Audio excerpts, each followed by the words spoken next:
ბევრი წავიდა გასახდა, ეხლა ჩვენ მეც მივდივარ კაპიტანი ავეჯი თავად ძალიან ცუდი მდგომარეობა არის, რავი გვეშინია და ჯერ დასკვნას ველოდებით კიდევ და ამ დასკვნას რო უყუროთ და ჩვენ ერთიანად ჩავიძიროთ, მე რა მოხდება რა მიგვიშველის. 3 კვირა მიმდინარეობს და უცებ იმატებს. ზარები სიღმეზე 2 მეტრაზე ჩადის. ჩვენთანაც პრობლემა შეიქმნა, ინგრევა სახლი და მივდივა. გზები დაიხსნა. ნაკვეთები დაიხსნა. ვისაც ახლა რომელიც სახსაც ცოტა ზიანი ქონდა რაღაცა დაანგრევის პირას დაიშალა სახლები. 6 ოჯახი, რომლის სახლებმაც ძალიან დიდი ზიანი მიიღო, გადაიყვანეს. დაიბზარა მიწა, მაგრამ მოვიდნენ გეოლოგები, შეამოწმეს, დააყენეს რაღაც ნიშნები, აკეთებენ მონიტორინგს.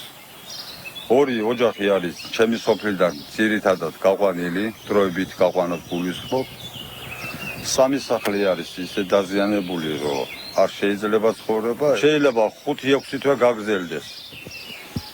თუ საბოლოო დასკვნა იქნეს მიღებული და თუ მოხდება მთლიანად სოფლის ასახლება, ეს იმათ დასკვნაზე არის დამოკიდებული. არც ისე სახარებიელო სიტუაციაა და რა ვიცი, ახლა მომავალში ამას კარგი ანალიზი უნდა, კარგი ალბათ ჭაბურღილი უნდა